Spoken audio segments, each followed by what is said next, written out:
ยสบายดีน้องล่ะเป็นที่ใดเนาะเนาะมาฮอดที่จักมุงเมื่อวานมืออันบ่ มา เต็ม ฮอดเมื่อคืนนี่ ฮอด เที่ย เมื่ ง อคืน คืน เที่ยงคืนเลย เพื่อไปฮอดแจงก็เมืองวงหัววงมุนพี่สางงูมันไก่บ่ผิวทิศชายแดนนี่วางว่าเพิ่นยิงกันพุ่นแหละปุ้งปุ้งปุ้งปังแถวพุ่นเลย โอ้เดี๋ยวก็มีนผู้ โดยบ่เคยไปก็ได้ไป เนาะ เห็นก็ได้เห็นบาทเนาะ เอ้าพี่น้องก็ถามสุกดิบกันก่อนบัดนี้เนาะเพราะว่าน้องเพิ่นก็บ่ได้อยู่บ้านนี่โดนเติบเลยเด้เฮ็ดที่ใดน้องไปอยู่ยังอยู่พุ่นคือว่าลงไปอยู่ไกลแท้ ลงไปเฮ็ดเวียก ไปเฮ็ดเวียก ลงไปเฮ็ดเวียกแล้วก็แบบเฮาก็มีครูบาแล้วหั่นนะเลยก็ลงกันไปแล้วก็ไปเกี่ยวข้าวซอยเพิ่นนี่ก็อยู่นํกัน ไปอันอยู่เมืองหยังแขวงหยังอันน่ะ เมืองเพ่งแข่งสารวัตร เมืองนครเพ่งเมืองนครเพ่งบ่ แขวงสารวัตร เต้าถ่านบ้านเต้าถ่านบ่อ่ะก็ บ้านเจ้าบ่ เอ้าข่อยมาเล่นซาตะกี้เท่านั้นแหละ โอ้ โอ้ยเมียได้ยินกี่ เอ้าแต่ข้าวตะกี้เป็นบ่าวเด้ เก้าทินเก้าเพิ่น ก่อนหอน้าปงนี่ แม่ ตอนดีท่าน้าปง อยู่วางว่าป้ายเขาเนื้อปรุงนั่นแหละป้ายใหญ่ๆนี่ ก็เห็นในคลิปบ่เตี้ยอยู่เอาเต้าถ่านเมืองนครเพ่งนั่นแหละบ้านลุงบ้านข่อยอยู่หันบ้าน เฮ็ดเวียกหยังอยู่หั่น เฮ็ดโรงงานน้ำแต่รูปแบบออกมาเกี่ยวเขาแล้วก็จักสิได้เขาไปหรือบ่บัดนี้ก็หลายเวียก ไปครับไปอยู่น้ำอันต่างไปอยู่อันใกล้ผู้บ่าวใกล้แฟนเนาะคบกันอยู่พุ่นเนี่ยได้ไปฮอดคันได้เลยกับอันผู้บ่าวผู้แพ้วนี่คันแบบสิมีข่าวดีอยู่บ่ นี่ก็ยังรู้เนาะ คบกันเบิ่งนานๆก่อนเนาะ ครบได้ประมาณจักเดือนแล้วเนาะ 2 เดือน อ๋อ 3 เดือน ยังใหม่ ก็เพิ่งคุยกันสนิทพี่น้องเลย ๆพอเย็นๆลมกันไปปรึกษาใจกันต่อไป ใครเนี่ยรูปแบบมีหยังก็ปรึกษากันได้คอยลงคอย จักปีแล้วผู้บ่าวจักปี 19 ปี ตั้งแต่เด้ 20 โอ้ได้เห็นผู้บ่าวน้อยเนาะสนิทโอ้เนาะเจ้าก็มีประสบการณ์แล้วน้องเนาะมีเคยผ่านพันธะมาก่อนก็คือสิฮู้ได้แหละเนาะรสชาติของการชีวิตคู่นั่นแหละอย่างเดียวอย่างนี้ ถ้าแม่นเฮาผิดก็ให้เขาบอกเขาผิดเฮาก็บอกเขาแนวนี้หั่นนะ ดีแล้ว อดเอาเมากันขอให้เป็นคู่เป็นครองที่ว่ามาสร้างมาสาด้วยกันคนนี้เนาะพี่น้องเลยไปอยู่พุ่นโดนเดิบได้บ่ บ่ลงไปฮอดหรือว่า4 เดือน ลงไปก็ คือบ้านผู้บ่าวอยู่เต้าทาน บ่มาบ้านหยังก็ บ้านโนนขัง ก็ต้องคัง เคยเข้าบ่ เอาฮู้จักกันได้แถบนั้นเนาะ เดี๋ยวแบบมันเป็นบ้านน้อยๆเนาะ แม่มาน้อยๆมาต้องคังมาเล่นบุญเลยยังเหลืออยู่บ้านต้องคังแต่ว่าคือว่าไปอยู่อีหยังก็ชายแดนเขมรอีหยังไปเฮ็ดเวียก เรื่องพ่อไปตามพ่อเนาะแม่นบ่ ตามพออยู่พุ่น ตามพอบ่แม่นว่าไปตามก็แม่นไปเอาใบซื้อขายอะนะหรือแบบมาเว้ากันมันเลยมันจบไปเลย อ๋อใบซื้อขายนี่พ่อเจ้าเอาไป ให้พ่อเอาไว้ให้ พอเป็นสิ่งสำคัญเลยเนาะ เก็บไว้อย่างดีเนาะน้องเนาะ แม่ เอากระดาษพี่น้องเรารักษา ให้เก็บไว้ให้ อย่างดีเลยโอ้เพิ่นไปตามนี่อยู่ชายแดนเขมรพุ่น โดยบ่เคยไปก็ได้ไปอู้ทางน่ะขี้ไล่อีหลี โตดคุมอะไรก็เบาเหย้านี่เขาแม่ว่าอันนั้นกะมันโอ้จักสิบจักได้ว่าเลย มันแบบมันปวดหัวแล้วมันคงแบบมันจังไหนเลิกจังไหนตื้นทางนึงก็ได้แบบทาง กำลัง ยา ตัว ก แปลงพัฒนาอยู่ตอนนี้เนาะ พอเจ้าไปอยู่หันนั้นไปอยู่แบบใดเพิ่นอยู่กับเมียใหม่บ่หรือว่า แม่นอยู่เพิ่นอันนั้นก็เพิ่นก็ไปเฮ็ดทานเฮ็ดธุรกิจดำว่าก็บ่เตียง เออ ไปเฮ็ดทานหรือแบบมันเป็นโรงงานใหญ่เลยหั่นนะ เออ โรงงานเตาถ่านเนี่ยนะ อืม อืม โรงงานใหญ่ พอยังบ่ได้ขึ้นมาบัดนี้เนาะ ขึ้นมาอยู่วันที่26 25เพิ่นขึ้นมาว่าเช็ดบุญน้ำแม่เด้ อ๋อ เจ็ดบุญน้ำเมย์เขาแม่นว่ามันบ่ทันเดือนนี้กับเดือนสิมานี่แหละเดือนหน้าเดือนนี้นะ เฮ็ดบุญ3ปีเนาะคนอื่นเนาะ ครบรอบเลยได้นี่ครับพี่น้องเนาะ ชอด3 ปีแล้วไป ฮอดแล้ว ฮอดแล้วเนาะฮอดแล้วตั้งแต่แม่เพิ่นเสียไปฮอดแล้วพี่น้อง บุญน้ำเมย์ เชื่อว่าหลายผู้หลายคนอยากถามนี่แหละนี่พี่น้องเนาะกับประกอบกับอาจารย์เน่นี่แหละอยากถามน้องสองคนเจ้าเนี่ยไปอยู่ไสซะน้องกันน้องมิกน้อง ไป ติ๊ก เรียนอยู่ไท เอ้าสบอก โดยไปเรียนน้ำพี่น้อง อยู่จังหวัดนะครับ ก็บ่ฮู้ได้ลืมเลยพอบอกอยู่แต่ลืมอ่ะบ่ได้ว่าอุ๊ย อาจจะอยู่แถวพอแล้วเนาะแถว คำๆใส่แดนอยู่ใกล้หมู่พ่อเจ้าคุณบ่ บ่พี่เพิ่นอยู่ทางจักเพิ่นเอิ้นบ้านอีหยังบ่บ้านกะอานี่แหละลงไปทางนั้นแบบมันเข้มของเด้ถ้าแม่นว่าขวมไปทางนั้นแล้วมันเป็นทางไทยเลยหั่นนะ โอ้ยแบบนั้นบ่สมัยนี้บ่จันคิดมาตลอดได้ว่าอยู่น้ำพ่อเจ้าเด้ บ่ ไปเฮียนอยู่พุ่นเนาะ เป็นอะไรอยากเอาไปเฮียนแล้วแบบมันก็อาโกมีอย่างนั้นนะก็เลยว่าไปให้พี่น้องส่งเฮียนเพิ่นก็ส่งเฮียน ดีนะสันแบบนั้นเนาะมันจะได้มีการศึกษาที่ดีน้องติ๊กเนาะน้องติ๊กกับน้องมิกโอ้โชคดีของน้องเพิ่นแล้วสพี่น้องที่ว่าข้ามไปเรียนอยู่ไทยได้เนาะ โดยหากมือเฮ็ดบุญนำแม่นี่ยังเพิ่นมาคือเก่าอะนะ โอ้ ต้องไปเอาเพิ่นมา ให้ครบลูก แบบ เลยเนาะ แม่ไม่ครบหน้าครบตากัน อืมดีสักเรื่องเลยอันนี้ได้สัตว์บุญสิเฮ็ดบุญเฮ็ดศีลนี่สิไอ้มาเฮ็ดอยู่ไสซะเนาะสิตั้งอยู่ไสของบุญแม่เจ้า ตั้งอยู่ในเฮือนดมแงวแหละอยู่วางขายอะ เอ้าหมู่กันหมู่ วาง ต้นกำเนิดฮะ โดยวางเพิ่นเสียใส่หั่นแหละ เอ้าอันชักจะว่าเจ้าขายแล้วซะเนาะ ขอเฮ็ดนำแม่นาง อ๋อแม่นางเพิ่นเป็นผู้ซื้อเอา น้องเพิ่นซื้อให้น้องเพิ่นนะ ผู้อื่นบ่แม่นผู้อื่นผู้ไกลซั่นนี่เนาะ โดยสาวาแม่ตัวเอง เลยอาศัยเพิ่นสิขอเฮ็ดบุญอยู่หั่นก่อนบัดนี้ โดย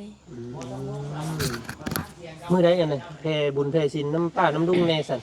เห็นว่าเพิ่นอยากทำบุญทำศีลน้ำอีกเนาะ กับแพได้เลยหักมันก็ยังหึงอยู่ ยังฮู้มื้อเนาะ โดยมือคำแม่นว่าสิเว้าไปก่อนกับมันคือสิหึงแลนเพิ่นคล้องอะนะว่า บ่ มือได้ บ่เดือนนี้ก็เดือนหน้าเนาะประมาณนี้ เพราะว่ามีป้ากงน้ำเอื้อยของแม่แตวนะเพิ่นสิเฮ็ดนะ อืม เอื้อยของแม่แตวเพิ่นก็สิเฮ็ดน้ำก็สิซอย สิประมาณนั้นแล้วจะปีทางไหนเนาะโอ้ยเนาะอะไรโคจรมาพบเจอกันอีกปีทางไหนเนาะเป็นด้วยความมรสุมนั่นหรอกเนาะ โดย ข่าวเจ้าก็ได้เบิ่งอยู่บ่อันเรื่องราวที่มันเกิดขึ้นกับหมู่พวกอ้ายนี่ โดยได้เบิ่ง อืม วิดน้องเห็นใน TikTok ส่งบ่เตียง อืม เห็นคลิปตัวเดือดๆเลยแหละ เห็นตัวนั้นแหละแล้วก็ อื เอา ม แล้วก็เข้าไปเบิ่งใน YouTube นี่เพราะว่า YouTube น้องมันเข้าบ่ได้เด้แบบเข้าแล้วมันเด้งออกเข้าแล้วมันเด้งออกนี่เพราะว่าแบบไปใส่เขาเอิ้นอีเมลไปใส่อีเมลแล้วก็ลินบ่ได้คือเก่า เขา YouTube เบิ่งบ่ได้ แม่ ก็เลยบ่ได้ฮู้เรื่องราวเพราะปานใดเนาะ โดยเห็นใน TikTok แล้วก็ไปยืมโทรศัพท์คนอื่นมาเบิ่ง เป็นที่ใดแซ่บเหมือนบ่ได้ฮู้เรื่องราวมันเลยเนาะผมรู้สึกเนาะ รูปแบบทางพุ่นกับแบบเพิ่นก็ว่ามาเคลียร์ซะลูกเอ้ยให้มันจบมันสิ้นเพิ่นว่า ก็เลยได้มานี่ได้มาเพิ่นก็เลยว่าคุยมันจบมันสิ้นพ่อกับแม่กับแม่นว่าให้ลูกเครียดลูกดอกเพิ่นก็บอกความหวังดีหั้นนะเพิ่นอยากให้มาแบบมันจบมันสิ้นเพิ่นก็อุกใจนำแหละก็เฮาเป็นคนอื่นเพิ่นยังอุกใจนำคือบ่เตียงนี่ก็โอ้ยอมรับเพิ่นว่าชุดเพิ่นดีแหละขนาดน้องอยู่ไกลเลยพ่ออยู่ไกลเลยเพิ่นยังพาไปหั้นนะ อืม ถ้าอีดน้องว่าสิมาวันที่20พุ่นใด อืม แล้วเพิ่นว่าโอ้บ่ละเอ้ยว่ะเดี๋ยวบ่าวสิขี่รถไปเอาแล้วก็ไปเอาใบตะดินเลย แล้วก็ไปถามคนใกล้ๆนะว่าโอ้ไก่บ่เมืองอีหยังเมืองสังก็ไก่บ่มาถามเพิ่นน่ะเพิ่นว่าไก่ได้เพิ่นว่าต้องได้ความบอกความบักไปเพิ่นว่านี่แหละโอ้ไก่ ของเขา ดิ ของเขานำโคงบ่ได้เนาะ โน้ย แม่นว่ามันเพราะว่ามันลงไปใต้แล้วมันสิทางโคงนี่สิอยู่กลางทางลาว โน้ยขนาดบ่เคยไปปากเซก็ได้เห็นปากเซ อืม บ่เคยเห็นหยังก็ได้เห็นเบิดโอ้ เพราะว่าได้ลงไปหาพ่อเอาไปตะดินเนาะ โน้ย อืม แบบ โอ้อยู่ใกล้นี่เจ้าเนาะอยู่นี่บ้านเตาถ่านนี้เนาะ อยู่ต่อทานหนึง เตาถ่านหนึงอืมอยู่ในแขวงสารวัตรนะน้องเพิ่นอยู่ เนี่ยมื้อแรงนี่พากันพักไม่ได้สบายนี่ อยู่เพิ่นนี่นะเก่า โอ้ขอต้นน้ำแม่นางก่อน โน้ยมื้ออื่นนี่สิได้กลับ มันคำเนาะมื้อนี้เนาะ โน้ย แต่สิเมื่อตอนนี้เราคือว่าฮักโฮมตัวเองพอได้ มั นี่ น พี่ ก็ น้อง บ่ดึก เนี่ยมันมืดมัน เพ คำ ราะ อยู่ ว่า แล้ว มันกับบริเวณอยู่เคียงทางเนาะเราบนบ้านเราอยู่ใน บ้านเป็นหมู่บ้านที่คุยกันแต่ว่าเป็นหมู่บ้านน้อยตอนนั้นเขาใครก็เลิกเปิดอยู่ โล่งวันนี้เนาะ มี รู้สึก สบายใจดีเนาะวันนี้ เมื่อกี้อุ้งอังแล้วเนาะเมื่อกี้เนาะเห็นคลิปแล้วอุ้งอังแล้วบัดนี้เนาะ แ ทางเบาเตียงก็โทร ไป หา น้ำเบาเตียง2-3 มื้อนะให้คุ้มให้ด้วยแบบคิดหลายก็ให้เลย ทั้งน้องทั้งนุ่งมาเห็นหน้าเห็นตากันแล้วบ่พบหน้า พ พ บบ กั ตาน กั วัน น แล้ ละ ว บ่กับน้องติ๊กน้องตุ๊กเพิ่นพบกันแล้วบ่เจ้า ก็เห็นอยู่แต่บ่ได้เว้านํกันเว้าได้บ่10กว่าฝากความพอเพิ่นก็พาเมื่อนะ คือเห็นกินนี่ได้ย่างตามหลังกับเป็นน้องไซเพิ่นเนาะออกไปเพื่อนบ่ได้เนาะ แม่นออกไปเฮือน นี่เอาไป แต่ให้ท่องคบให้น้องนุ่งแล้วอยู่เนาะเจ้าก็ไปหาเงินนะครับข้างหน้าบ่แล้วบัดนี้เนาะ แม่น ซอกเงินนะ เพราะ ครั ว่า บ น้องก็ยังเข้าที่เข้าโรงพยาบาลนี่อยู่เด้ อืม ก็แม่นว่าน้องอยากออกเพิ่นให้เสียหมู่ตัวหนึงก็เงิน500,000 แก้วหันเนาะ เลย อืม ก็แม่นว่าคือรูปแบบคือผู้ใหญ่บ้านทางเก่งแฮ่แต่ว่ายังบ่อยากให้ออกก็แม่นว่ามีครอบมีครัวเพิ่นจังสิให้ออกจังให้มาเสียนะ อืม เพราะงานพอดีให้น้องหาเงินได้เห็นอยู่แม่แล้วนะเพราะว่าน้องนี่ให้ทางน้องตุ๊กนี่หาเงินแล้วก็สิไปเฮ็ดใบง่ายๆอีหยังให้เพิ่น อืม ให้ส่งมาเบี้ยเพิ่นนี่หาเงินก็แม่นว่าอีหยังก็สิให้น้องเล่นเพราะว่าน้องก็พอซำนี้แหละไปผู้เดียว อืม เป็นยิงเนาะ นี่ ที่ได้แล้วพี่น้องเอ้ย ขนาดมือว่าสิลงมานี่นะก็แม่นว่าก็แม่นบ่เตียงสิบ่ลงสิบ่ขึ้นไปเอาเนี่ยนี่นะเป็นว่าสิเว้นบ่ไปเอาก็บ่มีเงินค่ารถมาแล้ว อืม เลยบอกเตียงว่าก็แม่นว่าสิมากับบ้านฝากเงินให้แล้วเพิ่นก็แล้วเพิ่นเปลี่ยนใจใหม่ว่าเดี๋ยวบ้านสิลงไปเอาในนี้นะก็จังสิได้คืนมาในนี้นะขนาดมือนี่บัดนี้ เมื่อนี่ก็ปุ๊บได้เนาะ มือนี่ก็สิอุกอีกบัด ตั นี้ วน้องมันออกจากงานนี่เด้ก็มาเสริมซ้ำมาออกแล้วเนาะ เลยบ่มีเงินจะกีบบัดนี้ในนี้เลยค่ะแม่นว่ามันมาหรือแบบมาพาวโพดหั่นนะ บ่ได้ตั้งรักเลยพี่น้องเนาะ นี่หรือแบบมาปุบปับเลยหั่นนะคือมืออีกนี่จ่ายเงินบัดนี้ โอ้ยพี่น้องเอ้ยเอาเป็นกำลังใจให้ทางน้องแต่ก็ดีไงปีนี้ยันเศร้านั่นแหละเจ้าเนาะโอ้ 20 ปีปลาย 20 ปีปลาย 21แล้ว สิว่า21เลยพี่น้องเอ้ยเห็นกันแต่น้อยๆพุ่นเนาะเออ เห็นกันตั้งแต่ไปเบิ่งคลิปแบบเบิ่งคลิปเองช่วงเบาเตียงเอาเงินไปให้อีเมลนี่แหละ อืม ที่วางขางเงินเอ้ยยังเกาะงัวบ่ อืม คือที่เคยไปถ่ายอยู่ดอก น้อย อยู่นั่นแหละไปเบิ่งอู้ตัวเขากับปานนี่บ่ 3 ปีก็กลัวแล้วแหละพี่น้องเอ้ย 3 เนาะ ปี4 ปี ที่ก็ติดช่วยเหลือครอบครัวของน้องเพิ่นอยู่ตลอดมาเนาะไปหามาแวอยู่ทางบ่จันทร์ก็ส่วนหลายจะบ่ค่อยได้มาเพราะว่ารถบ่มีช่วงนี้แต่เก่านี่มาตลอดอยู่เฮือนสิเป็นเฮือนไอโมเดี๋ยวนี้เอาเงินของเงินไอเอเพิ่นนี่สิเปลี่ยนเจ้าเป็นไอโม เอาเปลี่ยนเป็นผู้นี้ แม่นเอามันสาวจอยเพิ่นคืนให้บ่จันทร์แล้วเนาะเพิ่นตั้งใจมาคืนมอบกรรมสิทธิ์คืนให้ เพิ่นมาเลยบ่ แม่นเพิ่นเซ็นปั๊มมืออย่างก็เรียบร้อยแล้ว อืม แต่ที่นี่ทางบ่จันทร์ก็เลยเอาแม่เพิ่นให้เอาครอบครัวใหม่มาอยู่ตอนนี้เพิ่นก็อยู่กันและยังบ่ได้เข้าไปเยี่ยมเลยนี่พี่น้อง มื้อนี้ได้บ่เข้าบ่มื้อนี้ จังว่าและมันทางบ่ได้เปื้อนบ่ ก็บ่ฮู้เลยยังบ่ได้เข้า พี่น้องเอ้ย อืมแต่ยังมันฮอดเพื่อนมันบ่ เพราะว่ามันสิยาก บ่ก็แม่นว่าเปื้อนกับเปื้อนอยู่นี้ เพราะว่าฝนก็บ่ตกปี อืม นั่นแหละเนาะอันทางเมืองรถออกรถมีรถหยังเพิ่นละสิเข้าไปเยี่ยมไปยามเมืองเพิ่นอีกเนาะทางเมืองก็มันบ่ค่ำนี่แหละนี่ก็ได้เข้าไปเยี่ยมเมืองอยู่เนาะได้กระเทินได้มาได้เด้ เลยใกล้ๆนึงเด้ไปก็ไปมันสุดทางแล้ว เอาพี่น้องไงเนาะสู้ๆเจ้าก็ได้เด้อ โดย มีครูมีคล้องใหม่ก็ขอให้พ่อคนดีๆสร้างสาบันนี้เนาะ อดออมเอากันพี่น้องไอ้มือเจ้าเลิกลากับทั้งนี้กับบ่ได้มาเบิ่งซับได้อ้ายก็ได้บ่ฮู้จักซะว่าต้นเหตุเป็นจังไดเนาะแต่ว่าบ่ยังมันเป็นอดีตแล้วตัวนั้นเนาะบ่เล่ามาก็อย่ามีแต่มุ่งไปสู่ชีวิตใหม่ซะบัดนี้เด้อเนาะ ปัจจุบันสำคัญกว่าเนาะ พายกระเป๋ายังคือมาใหญ่ อันนี้บ่โอ้กระเป๋าสำอางเด้ ของไผ นี่ครบเลยนี่ของข่อยนี่แล้ว โอ้แล้ว เปลี่ยนแนวเลยได้ บ่แม่นลักกระเป๋าเมียมาพายบ่ บ่ของข่อย แต่ก่อนเป็นไอ้ เสื้อบ่แม่นบ่ วันนี้เป็นอีบัดนี้ อืม ว่าของข่อยดี เป็นเพื่อนสาว ข เนาะ องข่อยดีพี่น้องเอ้ยเนาะ เอ้ยเอาอันจังซั่นน้องอ้ายก็จักสิช่วยเจ้านี่ได้เนาะคือสิบ่ได้มีโอกาสได้เมื่อส่งเจ้านะ อืม แต่ว่าสิส่งเป็น ค่าอยู่ค่ากินด้วยกันแน่นอนเด้อ เนี่ยเห็นว่าคิดว่าปั๊บบ่ แม่นเนาะเพราะว่ารถล่างกับบ่มีแน่สิไปน้ำหมู่กันยากแน่ช่วงนี้ก็ได้พี่น้องเนาะกับข้าวในนาก็ยังบ่แล้ว อืม เนาะ อันยังบ่แล้วอ่ะ ยัง อันนี้ก็ทางนั้นกับเขายังบ่แล้วทางนั้นก็จังหวัดชีพาวเมืองนะ คือสิหน้าลาได้แต่นั้นเนาะ บ่เพิ่นก็เฮ็ดวางละน้อยนะวางละ6ให้นี่เพิ่นก็คนบ่มีคือกันนั่นแหละเพิ่นก็พออยู่พอกิน แม่ว่าครอบครัวบางทีว่าแฟนเจ้านี่ครอบครัวใหญ่บ่ ก็ใหญ่ ใหญ่บ่ ไอ้น้องเพิ่นก็ซ้ำไอ้น้องของน้อง อืม ของงามแท้นี่เนาะ อ่า โอ้ยังอีก เอาไหม ยังนี่ของงามแท้นี่ เอาไหมติแหละ เนาะ อันเดียวกันอาจารย์ บ่ได้น้องน้อยมึงนี่ สู้ เปลี่ยนทีเป็นเพศ ๆอ่า อ้าว พูดรอบเลยกล้องก็ได้ กล้องงาม เนาะ น้องเต้ไว้ใจได้เลยบาดนี้ สบายใจแล้วน้องเตเนาะน้องเตเนาะ ม ว่าเรากันอันแบบเป็นผู้ใหญ่ขึ้นนะกันหน้าตาแบบ บ่เล ยิ้ม ย อำขึ้นเด้อ คือ FC แต่ละคนช่วงเพิ่นว่าโอ้น้องเตนี่จังอ้วนขึ้นจังซั่นจังซี่มีซีนมีถังเพิ่นว่าได้เนี่ยนะโอ้อันนี้ก็เอ้าเฮาอ้วนปานนั้นบ่วะ ก็ดูแลตัวเองเนาะโมเมนต์ว่าสีปะละเลยพี่น้องไงคนเฮาเกิดมาแค่ครั้งเดียวเท่านั้นพี่น้องไงเนาะอย่าปล่อยให้มันสังกะตายไปวันๆได้ซั่นซะ เรามีใดทีมัน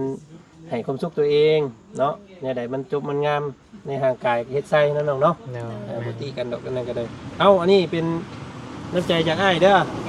ซอยเจ้า100,000พอได้เห็นซื้ออยู่ซื้อกินเด้อ เนาะ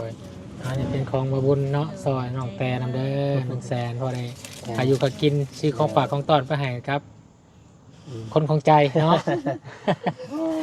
อ่า ขอบใจเด้อบ่าวจันกับบ่าวบุญที่เอาเงินให้น้องมีขอหาคืนบ่าวร้อยเท่าพันเท่าเด้อบ่าวเด้อเดินทางเนี่ยก็ขอให้ปลอดภัยอย่าขับไล่รถนะไปเป็นเชื้อเพลิงกัน ถูกขอบใจคือกันน้องเนาะสู้ สู้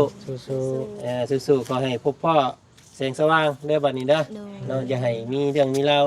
มากมายอย่างกันอีกเนาะน้องอยู่พี่ก็ให้เพิ่นสร้างซาไปเนาะเฮือนหลังนี้เนาะน้องเพิ่นก็เพิ่นแหละไปหาใหม่ คอมเมนต์ว่ามีเวลากันยังสิได้มาหาน้องคือเก่า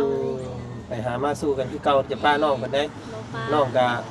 จักเดือนแล้วก็ เพิ่นว่า6เดือนบ่6เดือน7เดือน อีก 2-3 เดือนก็คลอดได้เด้อเนาะ คอมเมนต์ว่าสิเว้าเนาะซัวกับน้องเฮาดีกับน้องคนอื่นนั่นนะสิเว้าได้กับน้องเฮาคือเก่าเฮาก็ถิ่มบ่ได้หั่นนะก็เว้าอยู่ในปากนี่กูสิบ่ไปหามึงจังซั่นจังซี่ก็ไปคือเก่า มันตัดกันบ่ได้แน่นอน มันตัดกันบ่ได้คือแบบคือเขาว่าเลย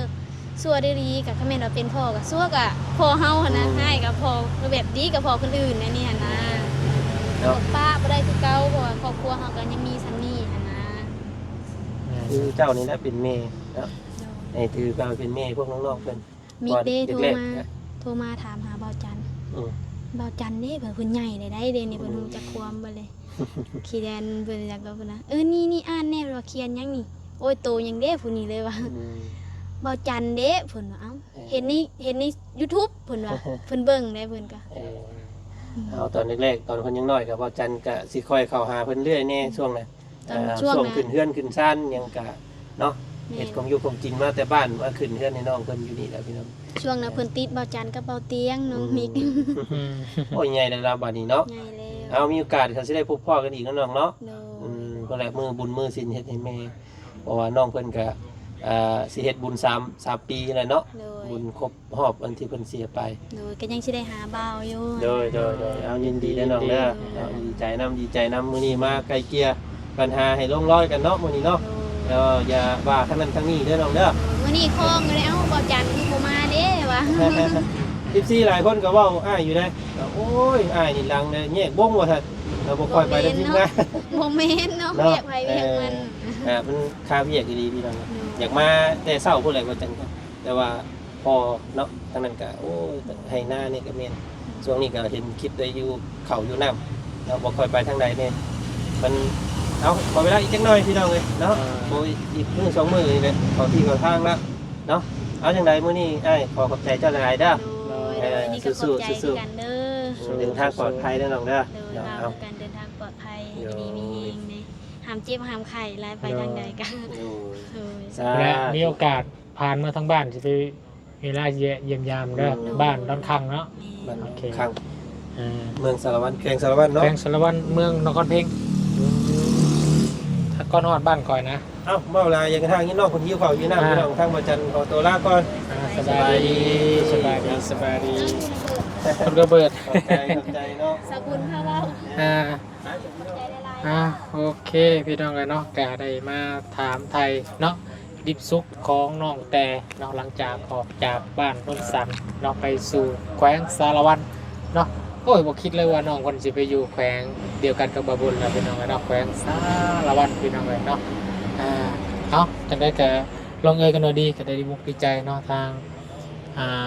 ทุกทางเนาะที่รอติดตามนะครับชมของเนื้อหาเรื่องเล่าวของน้องแต่และครอบครัวเนาะก็ได้ปฏิบัติการเนาะใช้คำว่าปฏิบัติการจากพี่น้องเลยเนาะให้มันยกเรียมชัวพี่น้องเลยเนาะนี่มุกดีใจหลายบนสุขุสุขคนเนาะสำหรับคลิปนี้ไทยบุญเองก็ต้องขอขอบคุณคุณกับใจ FC บนทุกทางที่เข้ามาชมเนาะคลิปนี้ไปแล้วสวัสดีพี่น้อง